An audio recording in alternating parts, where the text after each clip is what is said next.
scripture reading for the morning is drawn from the Gospel according to St. John, chapter 6, verses 1 through 13. Sometime after this, Jesus crossed to the far shore of the Sea of Galilee, that is, the Sea of Tiberias, and a great crowd of people followed him because they saw the signs that he had performed by healing the sick. Then Jesus went up on a mountainside and sat down with his disciples. The Jewish Passover festival was near. When Jesus looked up and saw a great crowd coming toward him, he said to Philip, "Where shall we buy bread for these people to eat?" He asked this only to test him, for he already had in mind what he was going to do. And Philip answered him, "It would take more than half a year's wages to buy enough bread for each one to have a bite." Another of his disciples, Andrew, Simon Peter's brother, spoke up. "Here is a boy with 5 small barley loaves and 2 small fish, but how far will they go among so many?" Jesus said, "Have the people sit down." There was plenty of grass in that place, and they sat down. About 5,000 men were there. Jesus then took the loaves, gave thanks, and distributed to those who were seated as much as they wanted. He did the same with the fish. When they had all had enough to eat, he said to his disciples, "Gather the pieces that are left over. Let nothing be wasted." So they gathered them and filled 12 baskets with the pieces of the 5 barley loaves left over by those who had eaten. After the people saw this sign that Jesus performed, they began to say, "Surely this is the prophet who is to come into this world." Thanks be to God for his holy word. Amen. So here's a piece of Bible trivia for you. The feeding of the 5,000 is the one miracle story that makes it into all 4 of the Gospels. Even the Gospel of John with its select series of 7 signs that point to the glory of Jesus. The only one of them all. It says something so important that none of the gospel writers could leave it out. And maybe it says something so important that we ought not leave it out either. Now, the way John tells the story takes place around Passover, the feast that celebrates the ancient time when God had led the people of Egypt out across the sea and into the wilderness. And there they had received the law of God through Moses on a mountain in the wilderness. And there they were miraculously fed with manna in the wilderness. And now, in the time of Jesus, the people have followed Jesus across the Sea of Galilee in this case, and there they will go hungry if they are not fed. Do you hear an echo between the 2 stories? Do you see a similarity there? In John's story, there is no long day of teaching and healing, no growing hunger as the sun sets over the hills to the west. Jesus is seated on a mountain, given the story, where else would he be? And as the crowd was even coming towards him, he turns to Philip and says, "Where are we to buy bread for all these people to eat?" Now, John's Jesus is great and glorious. He knows all things. Of course, he already knows what he's going to do. So this is a test. It's a test for Philip, and it's a test for the disciples in general. And maybe a similar situation is a test for us also. And so Philip gives the ready and obvious answer. 6 months' wages would not buy enough bread for even a little bite for each of this crowd.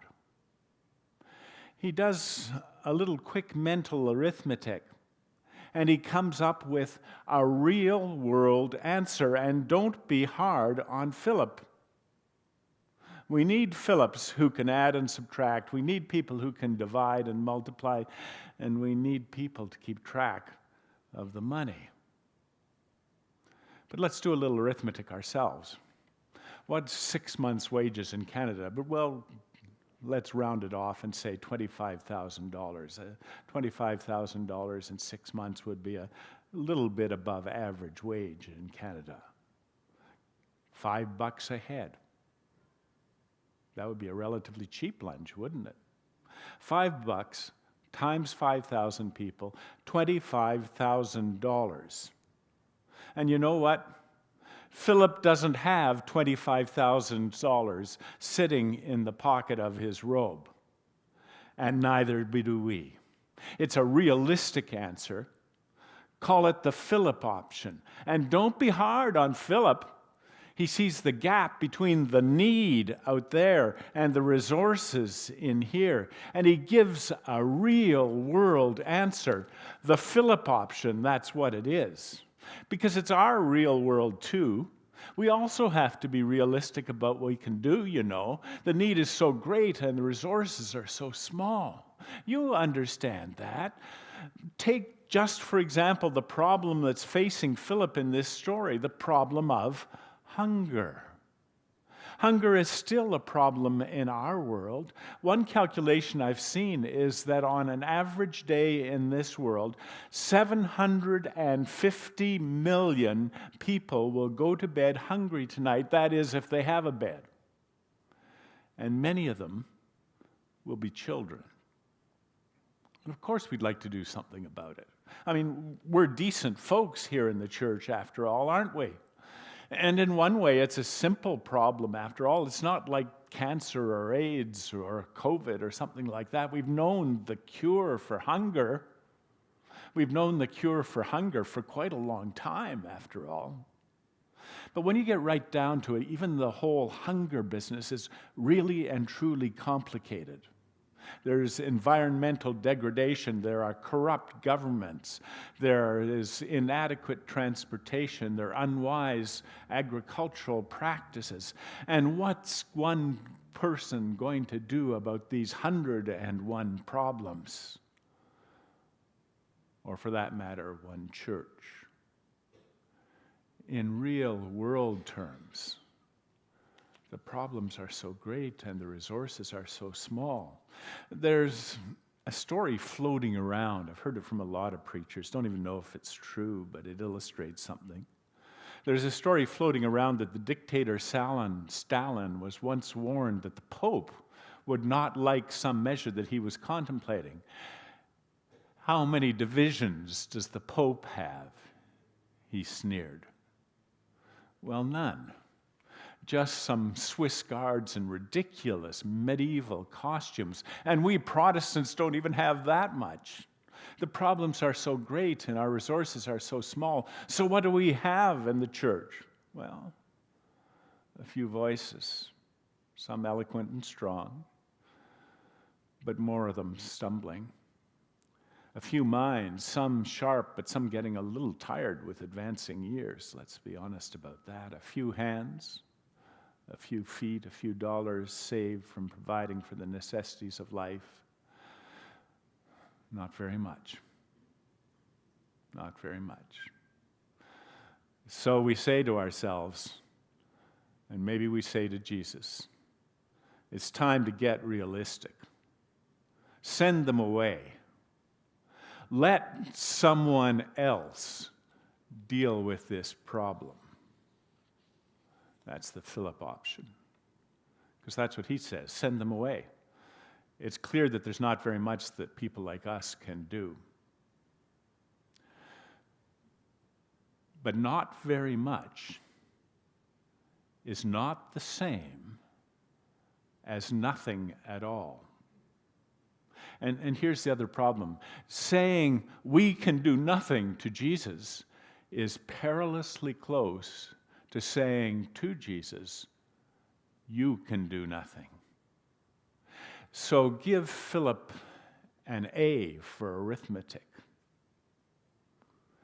but give him an F for faith. But then there's Andrew. Andrew's an interesting character in the Gospels, particularly the Gospel in John. Now, there is nothing special about Andrew, except he's the brother of somebody more notable, Simon Peter. If you were to take a group photo of the disciples, Andrew, and for that matter, Philip, wouldn't be in the front row with James and John and Peter and Jesus and that Judas character who keeps track of the money. There's nothing special about Andrew. He doesn't get up invited to the mountaintop to see when Jesus is transfigured. He doesn't get invited deep into the Garden of Gethsemane like Peter or James or John. But he and Philip are in the gospel a bit of a tag team. They seem to specialize in bringing people to Jesus. They do the little things that bring others to Jesus. After all, Andrew begins the story by bringing his own brother, Peter, to Jesus, and Philip then brings Nathanael in the same manner. Some curious Greeks want to see Jesus, and they approach who? Well, they approach Philip. And what does Philip do? He takes them to Andrew, and then Andrew takes them to see Jesus. That's their specialty, bringing people to Jesus. But this time, Philip says, send them away, while Andrew says, there's a boy here who has 5 barley loaves and 2 fish. A boy's lunch, a small boy's lunch. That's the point of it being a small boy's lunch. There's not very much at all, but not nothing. The barley loaves are more like rolls. And the fish, they're not exactly Moby Dick. They're a bit more like, say, 2 sardines. Not much at all, but not very much is not the same as nothing at all. Now, don't make Andrew some kind of hero of the faith. He offers the fish and the loaves, but almost in the same breath, he takes them back verbally. But what are they among so many people? He doesn't have very much faith, but not very much faith is not the same as no faith at all. He has faith the size of a mustard seed, or if you want to stay in this story, he has faith the size of a small boy's lunch. And that amount of faith, it is said, is able to move the mountain they're sitting on. And it's enough to feed 5,000 people. Andrew, the Andrew option. Well, I'm a Canadian Presbyterian. And anybody who knows our denomination knows about the name of Presbyterian churches. You realize that this is not the only St. Andrews Presbyterian church in the Presbyterian church in Canada. And half of the rest of them are Knox Church, but we'll leave that aside for right now. St. Andrews Church. Well, he was the patron saint of Scotland by tradition, and all those homesick Scots who settled here named their churches after him. It's such a consistent pattern that, to be honest, it's almost funny. But in truth, I wish they all could be St. Andrew's Church, if it meant that they would bring what they have to Jesus in faith. I wish those churches of all denominations and backgrounds could be St. Andrew's Church, if it means that they've taken up the Andrew option. If they're filled with people like Andrew, with 5 loaves and 2 fish worth of faith.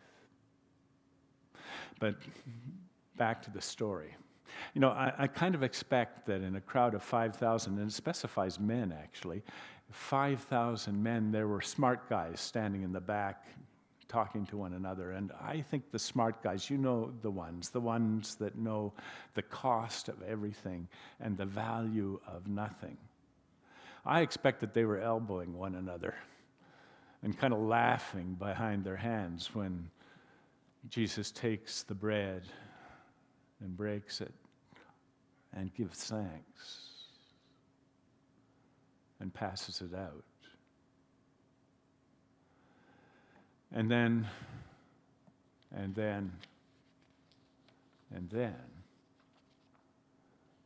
there's enough. There's more than enough. Now, I ought to tell you that there's a rationalizing explanation of this miracle. And I don't actually believe it, but I'm going to tell it to you anyways. Here it goes. According to the rationalizing explanation, there was more than one small boy who was smart enough to carry a lunch out into the wilderness. Of course, it really wasn't the boy, it was his mother. You all know that. There were other people who were smart enough to prepare for a day out in the wilderness across the Sea of Galilee. And when they saw the boy share, and Peter brings what he shares to Jesus, and Jesus gives thanks, and he breaks it and gives it out to the people around them, they feel ashamed, or they feel moved, and they share too. And once people start sharing, there's enough. There's more than enough. That's the rationalizing explanation. Now, it seems to me that miracles that are explained are often miracles that are explained away. So it's not me telling you that that's what happened 2,000 years ago. But I think it's the way it keeps on happening now, when people take up the Andrew option. The Andrew option. To bring the little bit that we have to Jesus, even when our faith is as small as a boy's lunch or a fragment of bread and a sip of wine, to see what Jesus can do. When that happens, there may just be, well, may I tell you a story? A number of years ago, I always worry that when I say that kind of thing, somebody will say no. Hasn't happened yet, and you're nice and polite. A number of years ago, I attended a committee meeting hosted by a large church in central São Paulo, Brazil. Anybody from Brazil here? São Paulo, Brazil.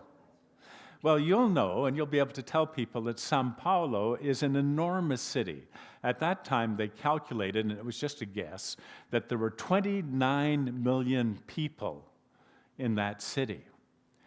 Many of them living in great shack cities, little cardboard or plywood or scraps of wood shanties about this high, just terrible places to live. They're called favelas, home to the appallingly poor of a city with a huge division between rich and poor. One day, as I was going to the church where the meetings were held, I saw a man lying in an open gallery covering the sidewalk outside the church door. His clothes were torn and stained, and to all appearances, and I found later it was true, he looked like he was sleeping it off. Now, there's nothing unusual in this, by the way. Don't look down on São Paulo. You can see exactly the same thing in Toronto. You know that. But this was different. Not that he was lying there, but by his head, the people in the church had placed a white linen napkin. White as the linen on the holy table. And on that linen, prepared against the day in which he should awake, were 5 small loaves. I asked the people in the church about what I'd seen and was told that he'd been an educated man from a wealthy family. He was fluent in 3 foreign languages, had a master's degree, but he had drunk away his life in a bottle. From time to time, if he was sober, he would do a little outside work at the church. But apparently he steadfastly refused ever to enter the church itself. It was as if he felt unworthy to come into the house of God. Now, in all honesty, it was probably foolish to lay out that bread for this man. There were poor by the millions, deserving poor in that city. And what are small loaves, 5 of them in number, compared to that huge mass of misery? And were not many millions of those suffering more deserving than this man who'd wasted his life in a bottle? So a realist might think, right? But not those people. To lay a table for this man might seem dreadfully foolish, as dreadfully foolish as to feed 5,000 people with a small boy's lunch. Now, I was called on to give thanks to our hosts at the conclusion of the meetings, and I spoke of what I'd seen and how touched I was by the faith and courage of the church to venture out and to venture what they had in the face of overwhelming poverty.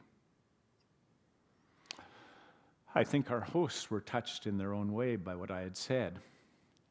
Next year, the committee met in another country, in a different part of the world, and the minister of that church in Sao Paulo, who was also a member of the committee, approached me. He said, "Do you remember the man you spoke about last year?"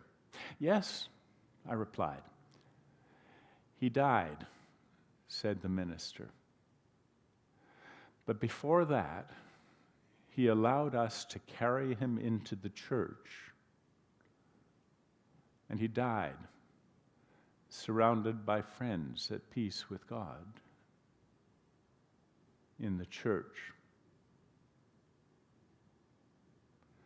Now, in a realist's world, that may not be very much.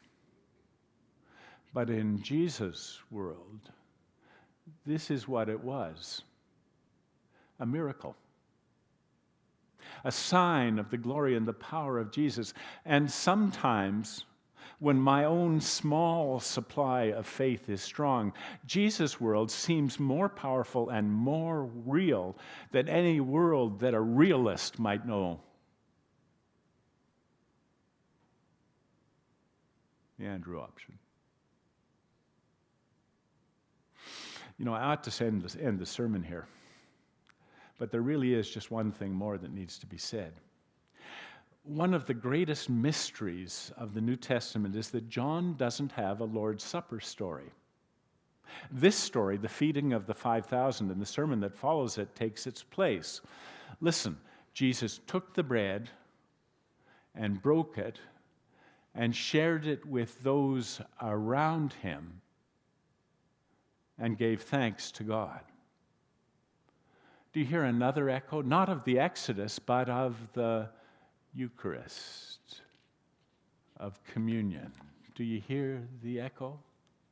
In the end, this story isn't about Philip. It's not even about Andrew. It's not really the Andrew option, it's the Jesus option. It's about Jesus and what he gives. And what he gives is not just bread and fish, food today and landfill tomorrow. The bread and the fish and the faith they represent matter only because they are entrusted to Jesus. And Jesus knows all there is to know about giving. In the end, he gives himself. This is my body, my life, myself, given for you. The Jesus option. In a world in which the most real thing is that Jesus gave himself, anything is possible. Thanks be to God.